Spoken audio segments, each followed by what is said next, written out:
Folks, I want to talk to you about sub $10 silver, specifically $7.50 out the door. Oh yeah, let's explore.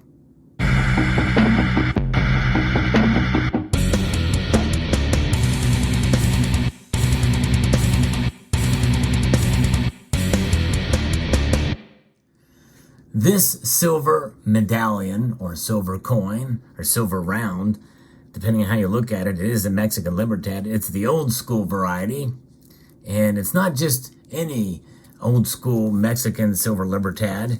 This is back during a day when they actually had the reverse with the one seal with the eagle biting the snake. A lovely design. I love this.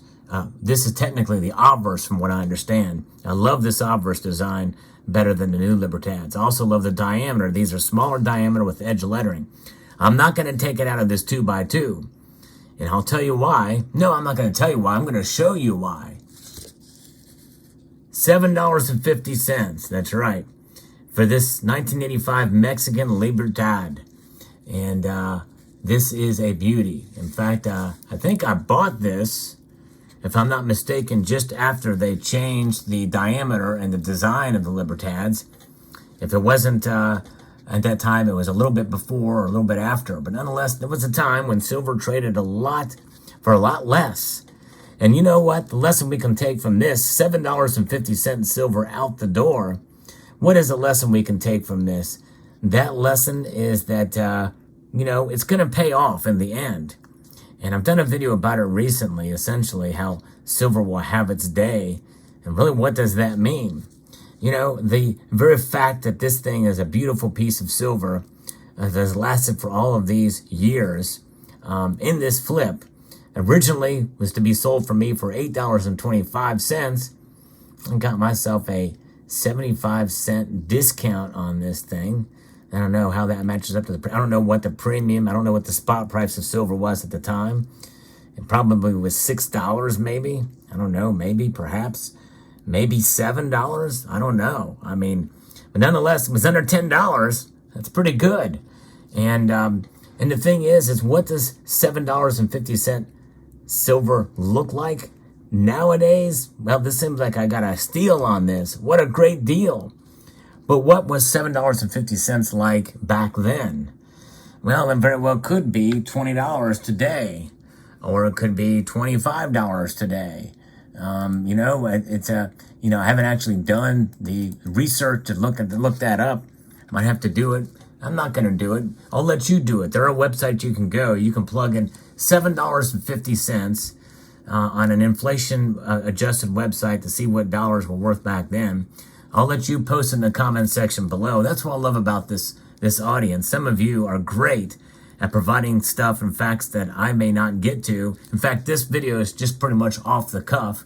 I just saw this in my stack or collection. This is an example of a piece I didn't put in my full stack video. But this is just another example of finds from the deep recesses of my stack. Deep in the bunker, so to speak, pulling it out and just kind of reflecting on it. Silver is a very reflective metal, so there's a lot to reflect on. And this one is held out pretty well. And it will stay in this 2x2 for as long as as long as it will stay, because as a reminder of what I paid for it back then and holding it for all of these years. Let's say it was 24, 25 years I've had this. That's a long time to hold on to silver. And what has it done? Well, when you look at it for $7.50, depending on what you guys come back with the answer, my bet is that I didn't really make any money on this. Nope. After all these years holding it, I didn't make probably much money, if any at all, on this. And I'm just saying that without actually looking it up myself. I don't know. Maybe I did. But I'm going to expect that I probably didn't. If I did, it probably wasn't a whole lot adjusted for inflation. Real dollars, not nominal dollars. And that's just it. Silver, indeed, over time, and especially if done and bought the right way. I bought it really cheap in today's dollars back then. And I paid some pretty high prices for silver these days. especially some of the real high premium collectible silver. I've lost my shirt on that. In fact, by and large, if you calculate, if I was to actually do the math for all of the silver I've ever bought, I'm way underwater, because a lot of my silver is collectible silver that's lost a lot, the premiums over the time. But to me, that doesn't matter for some of that collectible silver, because I just enjoy it. It's pieces like this. Actually, I got this one pretty cheap. This was, I think, cost me like $35. Yeah, I think it was $35 at a coin show. And of course, now for 1 ounce of silver, an eagle, you can pay $35 for it. So this one wasn't too bad, too shabby. And there's other pieces, you pay higher premiums for, especially if they're collectible. But nonetheless, in the end, bullion, and if you are a pure stacker, there's really no reason, if you're consistent and you utilized, at the very least, dollar cost averaging, there's no reason not to preserve your wealth. It's just a matter of finding the best deal out there, the lowest premium, for the most liquid and recognizable silver that you can find out there. What is recognizable silver? Well, it can be anything from a bullion dealer branded silver pieces, which I'm not really the biggest fan of, the bullion dealer branded silver.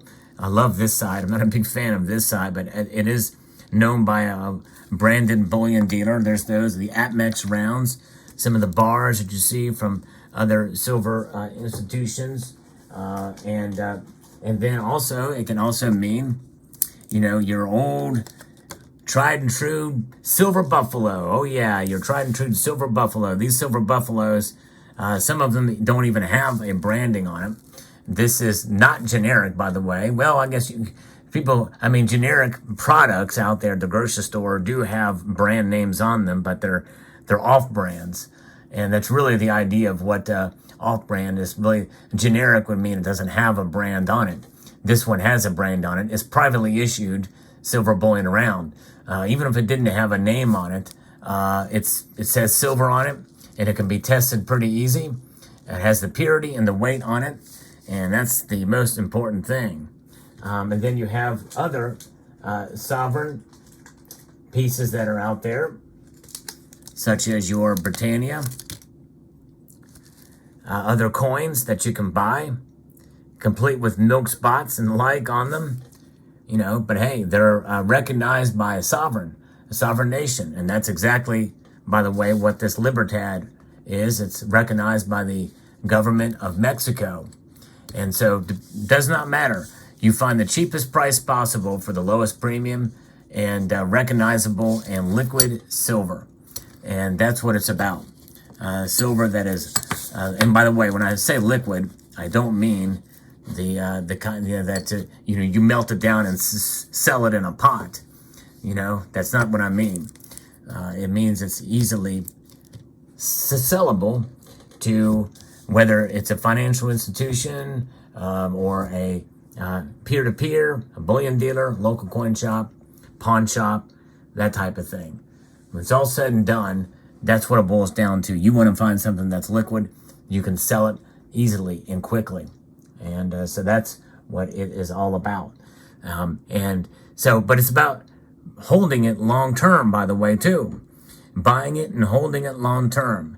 There are rare exceptions, or just exceptions, I guess, where people have liquidated their silver, not for emergency purposes, but in order to better their lives, expand their business, and that kind of thing can be done, and if done right, can be quite lucrative and a very good thing, because silver can be seen as a savings vehicle, a savings account. And so if you look at it in that regard, sometimes you need to dip into it, or sometimes it's profitable to do so in order to expand or to further invest and take that money and make it work for you. Because silver will not work for you. It's not going to get you rich. It's only going to preserve your wealth as it stands.